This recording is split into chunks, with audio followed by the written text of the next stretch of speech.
promenade, ancestor of the English pantomime.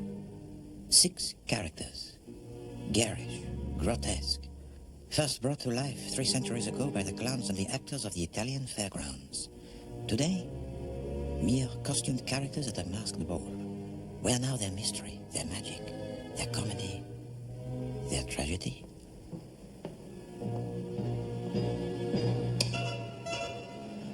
Ready for the party, Uncle? Oh, where's your mask? It's not midnight yet, you know, Eustace. Victory Ball. You'd think the Hun would remember 1918 as well as we do. Ah, well, as Coward says, what a pity the Hun prefers fighting to fun. What's this? Oh, Uncle Eustace, not more for your collection. Magnificent set, isn't it? Just over from Holland. Van Meer's holding it for me to the end of the month. I can guess why you're telling me. Your poor uncle doesn't get 6,000 a year from the Cronshaw Estates. Eustace, please. You know I'm cleaned out after the figurine. This is a night for old triumphs, not for new quarrels. Cronshaw.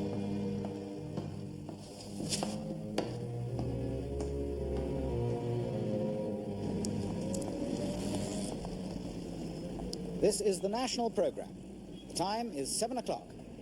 And now we present a play by Desmond Havelock Ellis entitled Deadly Alibi. Starring Coco Courtney as Loretta Lambton. The late Coco Courtney, as usual. Where the hell is she? You them? Are you expecting Miss Lambton for dinner tonight, sir? Yes, she should be arriving in about half an hour. I believe that clock is gaining, sir. I'm quite aware of that, thank you. Will there be any other guests? No. Very good, sir.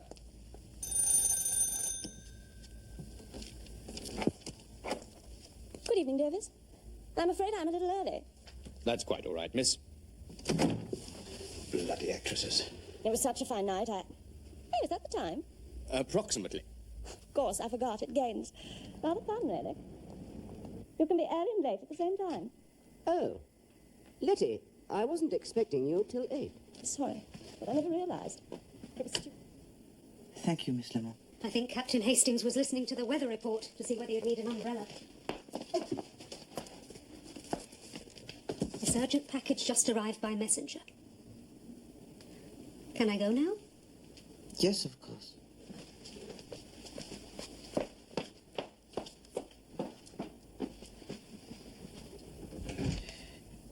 Just one moment, Miss Lemon. Ah, I was wondering where that had got to. Apparently we won't need an umbrella. Oh, you haven't forgotten, have you? The Victory Ball. You promised you'd try and make it. Ackerley was really looking forward to it. Ackerley is? He's with the BBC, but he's quite a decent chap. Drives an Elvis.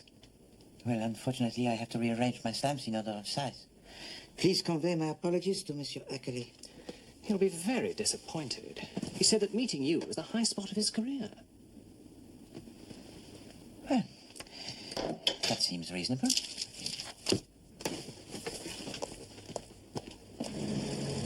It's not much to ask, Cronshaw. 1,000 should do it. Eustace, not now. Later. And there she is. The belle of the ball. Crunch. Cutting it a bit fine, weren't you, Coco? I like cutting it fine. Hello, darling. Coco, you remember my uncle, the Honourable Eustace? Dishonorable, I heard. Oh, and this is Chris Davidson, one of Coco's old acting cronies. Hello. Come on, Davidson, we better go and rescue your wife. She's out in a taxi with a friend of Uncle's, the infamous Mrs. Mallaby. About time. I was beginning to suspect Miss Courtney was having a clandestine affair with Henry Hall and his orchestra. Good evening, Coco. Getting chilly, isn't it? All aboard for the Victory Ball.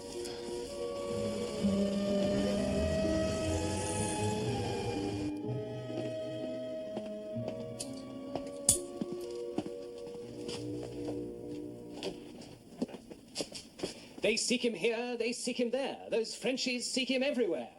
What do you think, Poirot? Hastings, you look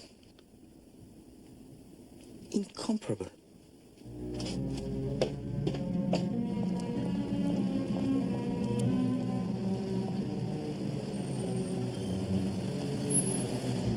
I still don't think they'll let you in. I thought I made it clear. The victory ball is a costume do. Hercule Poirot does not wear costumes. Everybody does. The whole idea is to go with someone famous. Precisely. Oh. I see.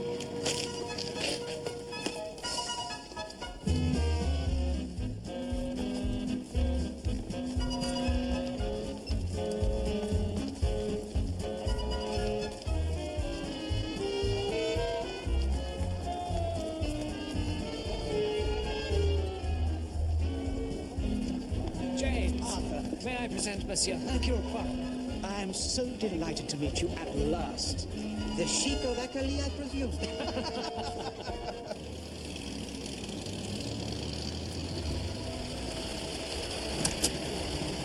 Well, here we are then. We eat supper first, didn't we, Cronshaw? No, not till 9:30. Oh. Couldn't they run to a doorman in this place? Isn't that what in England, Mrs. Mallow? We still have door handles. Oh, pardon me for living.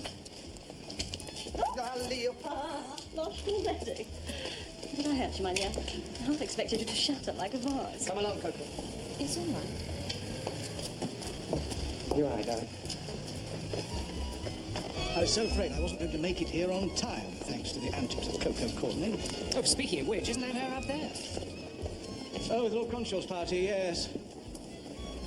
She's talked about nothing but the costumes all through rehearsals. They're a reproduction of the old Italian comedy. The what? Ah, yes, the Commedia dell'arte. Harlequin, the magical sprite who can become invisible, and his lover Columbine. Pulcinello and Pulcinella, the grotesques. And yes, the tragic Pierrot and Pirate. Enchanting. I thought Lord Cronshaw was a younger man. Pulcinello? Oh, no, that's his uncle, the Honourable Eustace Beltane. He was the one who bought those rare Meissen figurines there was all that publicity about. Apparently, they provided the inspiration for the outfits. No, that's Cronshaw in the Harlequin suit. Oh, yes, I read in the paper. He's worth an absolute fortune. And who is that lighting the cigarette of Mademoiselle Courtney? Not the Pierrot. Chris Davidson. Quite a versatile actor. And that's his wife talking to Cronshaw, I assume. The other lady is the notorious Mrs. Mallaby. Ah, yes. The American widow in search of a new victim, yes? They say she stalks the aristocracy with a net and a group of beaters. Such a bore. They make a jolly crowd there, don't they? Yes, indeed. And now, I think it is time for a little creme de banane.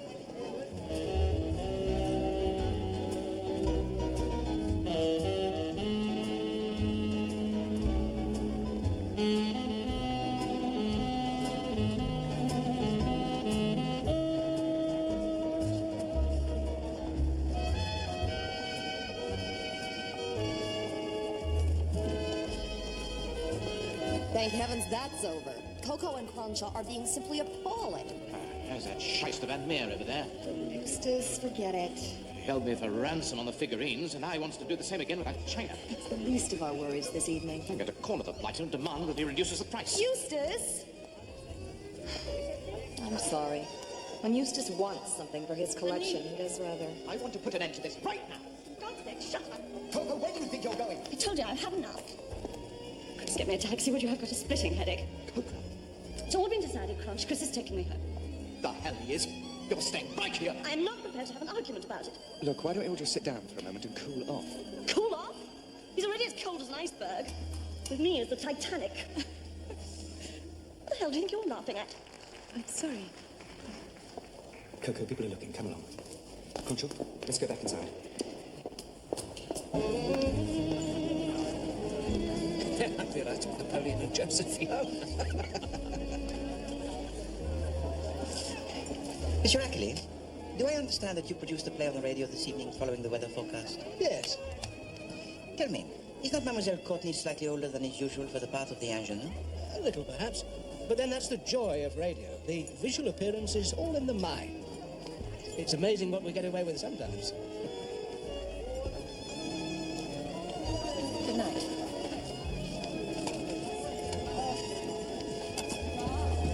What's all that about? It would appear that Mademoiselle Courtney and her boyfriend Lord Cronshaw have had a disagreement of some kind. Just now I heard her ask Monsieur Davidson to escort her home. Well, that's a shame. She'll miss all the fun. Well, I wondered how long it'd be before something like that happened.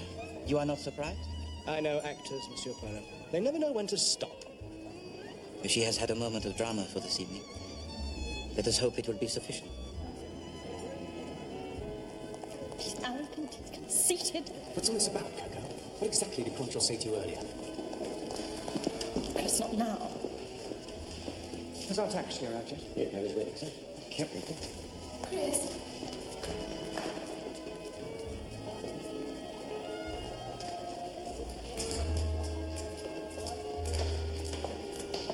We need to have this out here and now.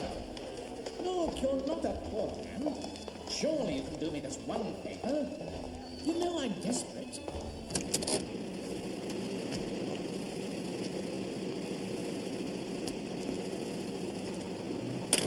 Thanks for everything, Chris. I think I can handle it from here. It's time Crunch realized I'm not one of his prized racehorses. Coco, are you sure you'll manage? I'm sure. I'd get back there if I were you. That wife of yours may look like a startled poodle, but she's no fool. I'll never make it back before midnight. And then you'd better go home and wait for her. Good night, Coco. Sleep tight. I always do.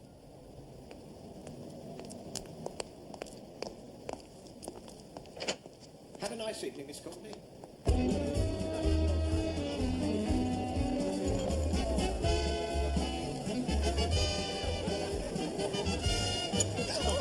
So sorry.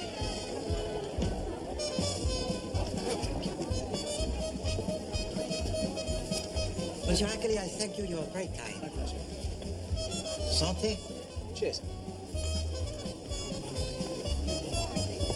Are you sure I can't persuade you to recount some of your juicier cases on the radio?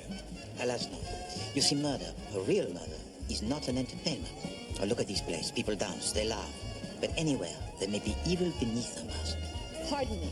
I saw you across the room. Aren't you Hercule Poirot, the detective? I am indeed Madame Malaby. Oh! That's amazing. You worked out my name. I suppose you don't also know where Lord Cronshaw is. He's a harlequin. He's been in a tizzy ever since supper. Alas, no. Oh. He promised me a turn on the floor before 12 o'clock. Then, Madame, you must not be disappointed. Oh. My associate, Captain Hastings, is a dancer consummate. He would be pleased to accompany you. My pleasure.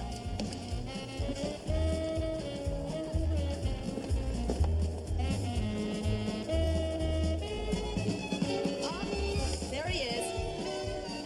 Yoo-hoo! Viscount Cronshaw!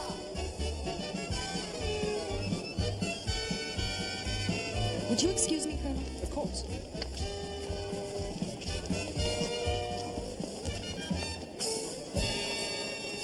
Been stood up, Arthur.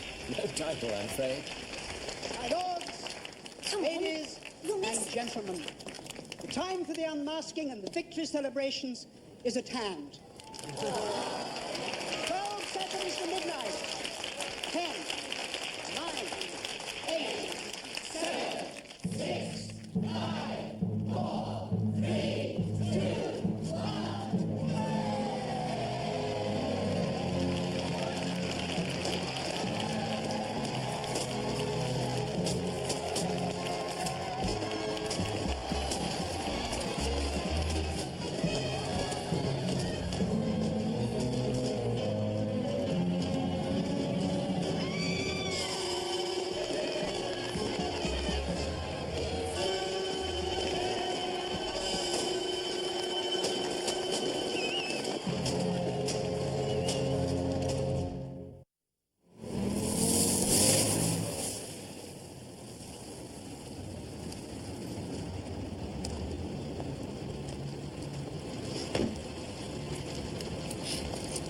Thank you.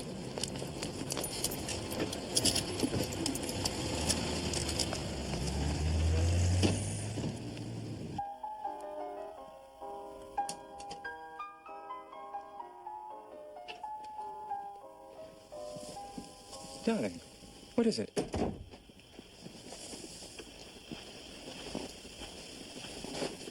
What's happened? Lord Cronshaw's dead.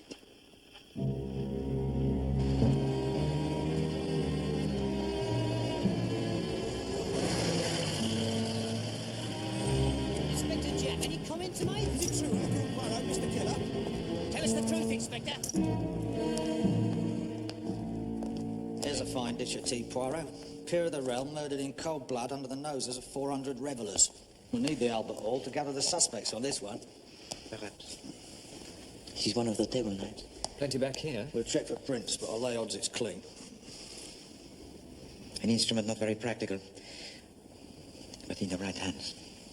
Ah, we also found this on the floor. The Malaby woman saw him make some sort of note just before he died. Lowestoft. Town on the east coast. Perhaps he was planning a holiday. I say, Poirot, look at this. Attention, mon ami.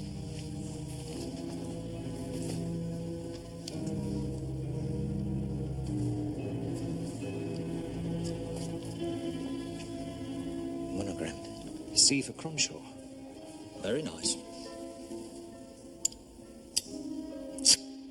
Idiot! What is it? Such foolishness! Young people must realize that life is not to be gambled with like the roulette wheel. This is nothing less than poison. Cocaine. Would that account for his strange behavior after supper? It's not unusual for addicts to become moody and troublesome. He certainly seems to have put up a fight. Why do you say that, Hastings? Hadn't you noticed? His fist. It's still clenched.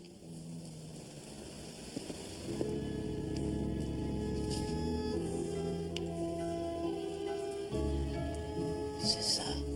I can't see how that helps us. Can you not, Chief Inspector? Then let me enlighten you further. Unless I am very mistaken, there is something very important behind this curtain. Voila.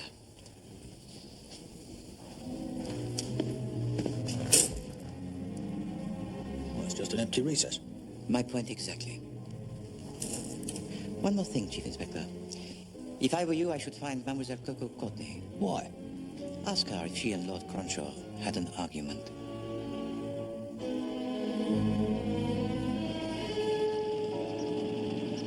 Murderer eludes famous detective. Idiot. It's a very good photo of Captain Hastings. Indeed it is, Miss Lemon.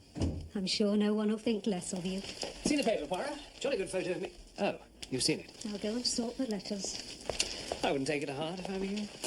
No, indeed, Hastings. For the present, it suits my purposes. Ah, this is what interests me. The obituary? Listen to this. The Viscount Cronshaw was chairman of many charities, including the Widows of British Seamen and the League Against Drug Addiction. He has succeeded in his title and estates by his uncle, the Honourable Eustace Beltane. The League Against Drug Addiction? That's a bit hypocritical, isn't it? You miss my point, I think, Hastings. Mr. Poirot. Chief Inspector Jupp.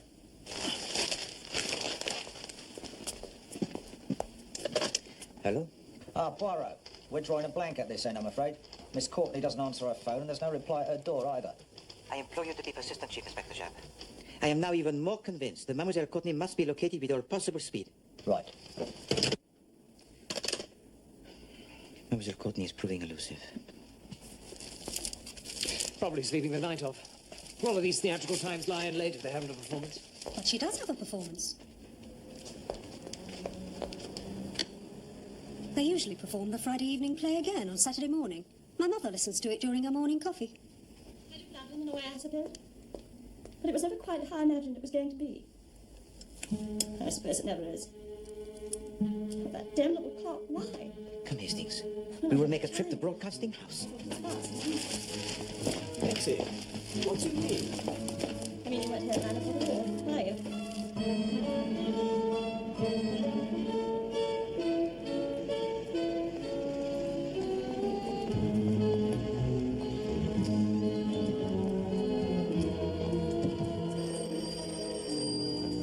Hercule Poirot. I'm afraid the variety auditions are on Tuesdays. That is fortunate. I am here on a matter of murder, madame. You're the detective from the newspapers. Correct? Don't suppose you'll want to miss a second one. You were never where you said you were that night, but here all the time. I feel such an idiot. I never guessed it was the money you wanted. Is that what you thought? Luckily, we took a recorded transcription of last night's performance for the archives. We'd have had to ask one of the girls to double up parts. Did Mademoiselle Courtney send you a message this morning to explain her absence? Not a sausage. 3 minutes to transmission, she still wasn't answering her phone, so I had no choice but to use the transcription and dismiss the other actors. Hastings, I'm very much afraid of what has happened. Would you please telephone the Chief Inspector Jacques? Instruct him that he must enter the apartment of Mademoiselle Courtney by any means necessary. Well, of course. Hastings, please. This is a matter of life and death. Very clever, Letty. But I suppose you realize that I can't let you spill the beans. Is there anything I can do to help? Oh, my God. Philip, you can't.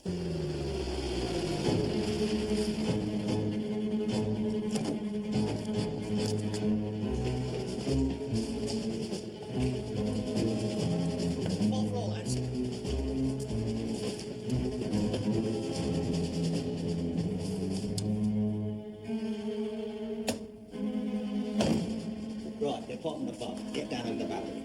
Fast! And don't break your necks! Nothing yet? But you and Mademoiselle Courtney are old friends, huh? After a fashion. She likes having people she knows around her, playing minor roles. Coco and I go back a long way. She was playing the lead in Rep when I landed my first part. So you see a great deal of each other? Look here, Poirot. I'm a married man, remember? I'm sorry, Monsieur Davidson. Forgive me, but I was just trying to ascertain whether you could shed any light on the argument last evening between Mademoiselle Courtney and Milord Cronshaw. Not really. There was a bad atmosphere all evening. It was as if something was brewing. We all noticed it. Did they converse normally at supper? Hardly a word. No one had much of a chance to say anything with Beltane going on about some china he wanted to add to his collection. Of course, it all flared up after the meal. And then I ended up taking her home.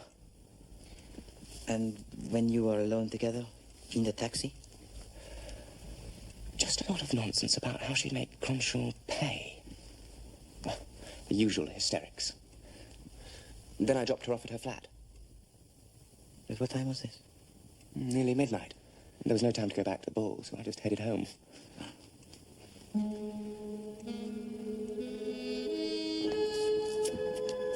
Right, Laura, wait. Okay. Okay.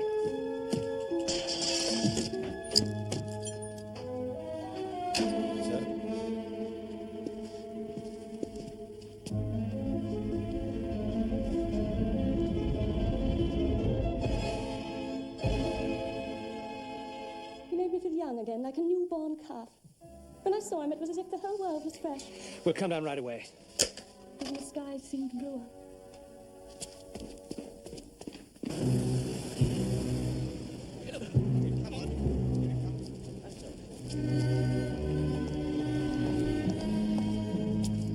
Let's see a face down there. All right, stop that, you lot. Come on. Try and get another taxi. Come on, move out of the way. Can you stop for a minute?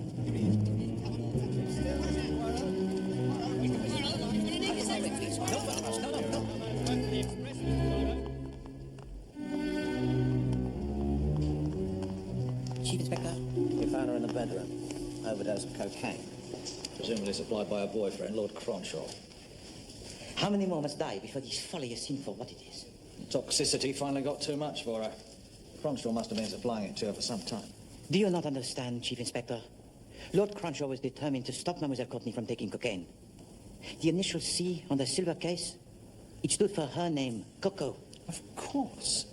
The quarrel after supper was when Cronshaw discovered what he'd suspected all evening, that she had a supply with her. He took it from her, and that's when she went home. So to spite him, she took another dose as soon as she got back. Messy. What I don't see is where Cronshaw's murder fits in with all this. Because the devil himself dances among us, but we do not see him. Eh? I wonder. Chief Inspector, would you permit me a further examination of the body? Well, I don't know what you expect to find. The facts on Miss Courtney are indisputable. I am not talking about the body of Mademoiselle Courtney. I am talking about the body of Lord Cronshaw. That newspaper headline sent him dippy, if you ask me. What's he going to find that we didn't spot last night? You checked all his pockets? Pockets, clothing, the lot. I don't see. Indeed, you do not see, Chief Inspector. All right, Poirot, what's the trick? Look at this hand. What do you observe? Clenched fist. Hastings. I agree. With a fist, why is it clenched?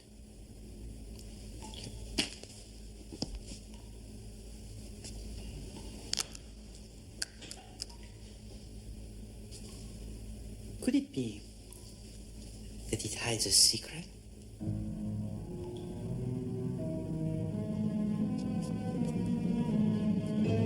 Who was he? Swipe me, he was holding something. The pom-pom.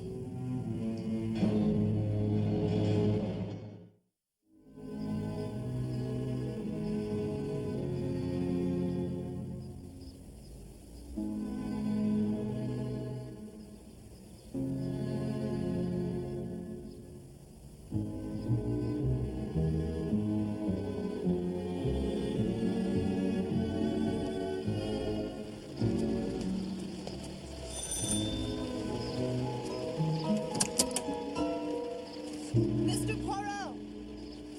Ah, Madame Malaby. Captain Hastings, we meet again. I wonder, could you... Of course. Oh, I couldn't decide on my autumn look. Anyway, Eustace can afford it. He's Viscount Cronshaw now.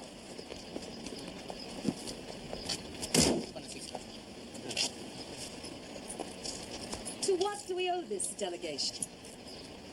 Well, Monsieur Poirot has taken it into his head to see these famous figurines. Oh. A foolish whim. Is His Highness at home, Excellency?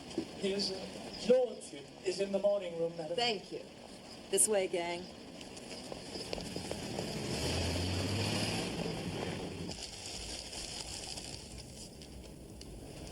Samuelson, be a dear and take the boxes, will you? Hi, Eustace. Ooh, I see you're already enjoying your inheritance. It's beautiful. May as well salvage some consolation out of this awful business. Ah, Poirot. Hastings, welcome. Good afternoon, Viscount. I say, what a quaint little tea set. Hastings, this tea set is not only quaint as you call it, but priceless. And very rare, n'est-ce pas? Had no idea you were interested in China, Poirot. Mr. Poirot wants to see the figurines. The mice? May we? We have all heard so much about them and of your success in bringing them to this country. I wonder if I could please make an examination? Feel free. Thank you.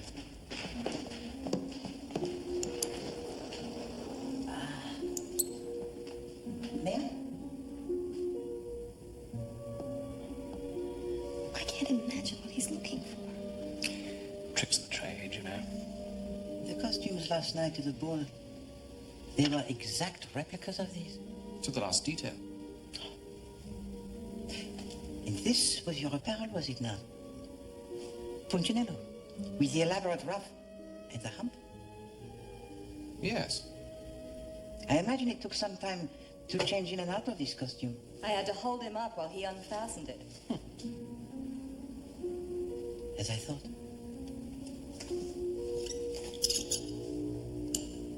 Viscount, where were you after supper last night during the ball? Trying to beat down the dealer chappie for this lot. Finally managed to corner him. In the supper room. That's right. Again, I thank you. Cheerio.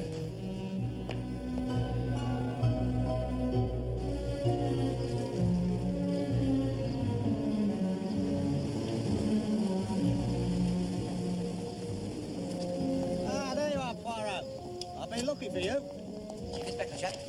I've been doing some thinking, and to my mind, that missing pom-pom could only have come from one person. I concur absolutely, Chief Inspector. Excuse me.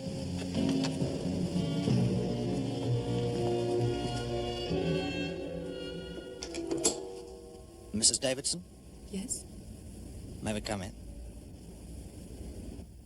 Oh, thank you. I'm sorry my husband isn't here. He went out for a drink. Bit early for that sort of thing, isn't it? Oh, he's the sociable type, is he? Yes. Unlike me. Acting isn't exactly a good, steady job for me. You're not in the profession yourself. No. I thought I might like to once, but I just couldn't. Not in front of everyone like that. Well, indeed, there are many types of people in this world, madame. We must each be true to ourselves. Perhaps. What exactly did you want? Monsieur Poirot here has some notion of staging a reconstruction of the evening. Well, that is so. Oh? Oh, it is just merely a question of detail to be checked. The precise nature of the costumes that were made for you for last night's ball. You understand? I think so. We'd like to have a look at them for a moment, if we may. Do you still have them? I'm afraid not. My husband sent them to be cleaned. Yes, of course. Quel dommage. Well, I'm very sorry to have disturbed you, Madame Davidson. We will just finish our tea.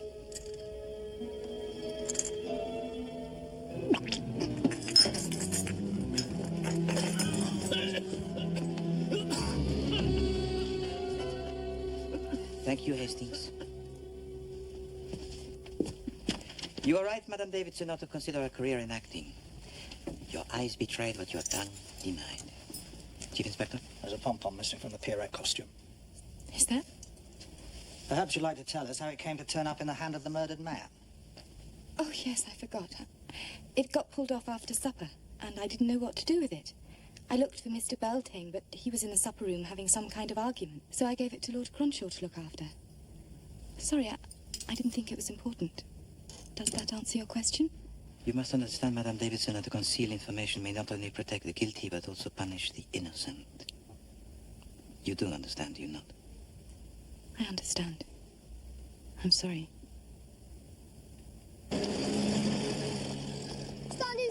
Her story seemed completely plausible. Except in one respect. What's that? It is a foolish lie.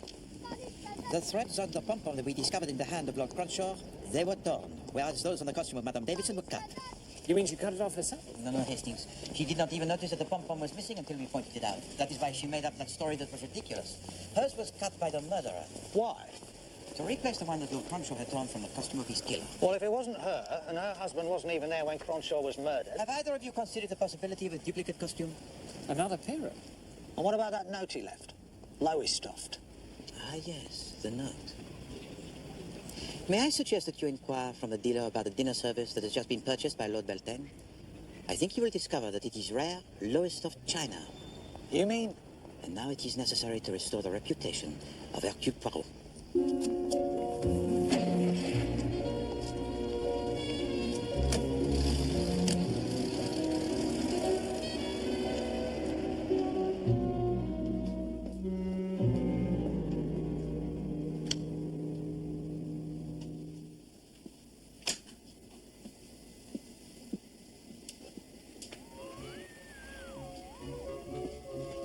This is the national program.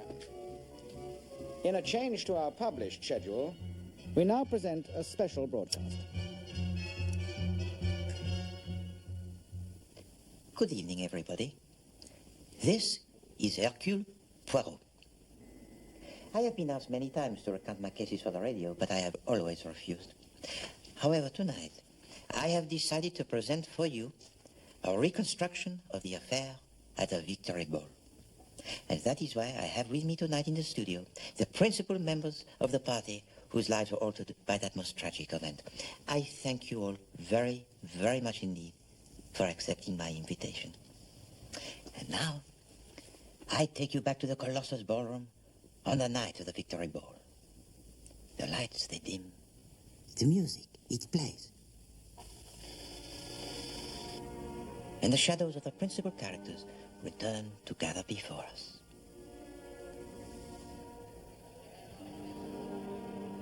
Listen. You can almost hear them. Harlequin am I, in diamond panes of coloured hue. And I, his Columbine. Together we have special care for lovers true. Punchinello also here appears, bombast and buffoon to no avail. Seeking heart of Pulcinella, ever shall he fail. Pierrot's tragic fate is saddest, see his painted tear. Sighing for his own Pierrette, star-crossed lovers. So completes our masqueraders, gathered once more here. And so our little evocation is complete. Our ensemble is before us. And this, ladies and gentlemen, I have been told is the wonder of radio, because what we see is in the eye of our mind. What is in the eye of your mind, Madame Malaby? Why, the 6 characters we heard, of course. Viscount? Oh, just the same. The 6 characters as portrayed by my figurines. But... You agree, Madame Davidson? Of course we agree, Mr. Poirot. Oh. But now let us see the reality before us. Monsieur, Dame, the players. I present to you Pierrette, Pierrot, Pulcinella, Pulcinello, and Columbine. There's one missing. That's right. Where's Harlequin? Have you forgotten, Viscount, that Harlequin can become invisible? Let us now reveal the truth. Are you ready to tell us the truth, Madame Davidson, or shall I? Very well. It was all very simple. The motive behind the murders of both Lord Cronshaw and Coco Courtney was the evil drug cocaine. I'm not prepared for an argument about it. During the victory ball, I witnessed an argument between Lord Cronshaw and Mademoiselle Coco. They were known to be lovers, but Cronshaw had discovered Coco's secret addiction. What the hell are you laughing at? The young Lord Cronshaw was a man of high principle. He seized his lover's cocaine and threatened to expose the supplier, who was destroying her life, along with many others. But Coco was now hopelessly addicted. By the time she reached home, she had obtained a new, fatally strong dose of cocaine from her supplier, who now knew the one chance to avoid prison was murder. But what of our Harlequin? When I examined the body of Lord Cronshaw, I failed to discover the pom-pom. Why? Because the fist was clenched tight with a rigor mortis. Lord Cronshaw was not killed at 12 o'clock. He was killed earlier in the evening and the body hidden in a recess until later. But that can't be. I saw him myself a few moments before midnight. No, Madame Malaby. The Harlequin that you saw, that very same Harlequin, is here with us in this room. The killer had a duplicate costume, and after the murder assumed the role of Harlequin, even scribbling a false clue pointing to Monsieur Beltane and his obsession with the lowest of China. Ridiculous, huh? Since the elaborate costume of Monsieur Beltane cannot be changed without assistance? No. The murder took place soon after supper, when the killer contrived a moment alone with Lord Cronshaw. It is Cronshaw who knows the truth about the dealing in cocaine. To avoid being exposed and to preserve the evil trade in drugs, the murderer stabs Lord Cronshaw to death. At the time, the killer is unaware that the last act of Lord Cronshaw is to pull the pom-pom from the costume. Then the body is hidden in the alcove, and the plan, it can be completed. At last, having alerted Madame Malaby just before midnight, the final task was to drag the body from its hiding place so it would appear that the murder had only just been committed. 12 seconds to midnight. 10, 9, 8, 7, 6, 5, 4, 3, 2, 1. The murderer then slips quietly away, knowing that when the discovery of the body occurs, it is believed that he is safely at home. No, it couldn't have been Chris. But it was, Madame Davidson. It was your husband who had the moment alone with Lord Cronshaw. It was your husband who gave to Coco when they were alone together in the taxi more cocaine. And in spite of what he told us, it was your husband who had ample time to return to the ball to complete his masquerade as Harlequin.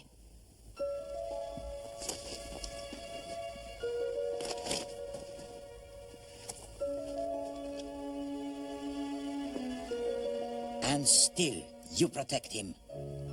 Even though you later discovered that he was implicating you, his own wife, in the crime, by replacing the pom-pom that was torn from his costume with the one he cut from your own. Don't listen to him, darling. Congratulations, Mr. Poirot, on a most entertaining piece of detective fiction. Maybe. I'm afraid that is so. Half a mo? What do you mean? But because unless Madame Davidson is willing to testify that her husband deals in drugs, I'm afraid that everything that I have told to you so far remains only theory. Then I take it the show is over. Oui. Unless Harlequin has one last trick.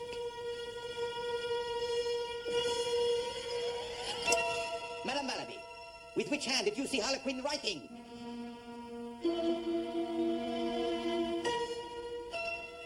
Oh, my God. Cronshaw was right-handed.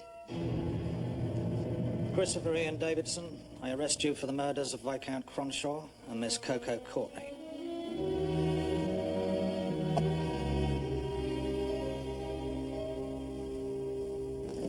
If he had not gone too far and tried to confuse by writing a clue that pointed to Beltane, he would be walking away with us now. But as you say, Monsieur Ackley, actors, they never know when to stop. However, I thank you very much indeed for your cooperation. I'm honored that you took up my invitation. I'm sure it was a most enlightening experience for our listeners. Thank you. Mr. Ackley, they've been trying to find you. The switchboard's been flooded with callers, complaining about the dreadful accent, lowering the standard of spoken English, all that sort of thing. Oh. Sir John Reith is waiting to see you in his office. So sorry. Don't take it too hard, Poirot. Indeed, no. I am not at all surprised. You're not? No. Chief Inspector, you really ought to look to your elocution. Swipe me, there's nothing wrong with my lingo. You see, that is exactly the kind of expression like half a mot that brings the language into disrepute. Come, Hastings. I shall lend to the Chief Inspector my personal copy of the English as she should be spoken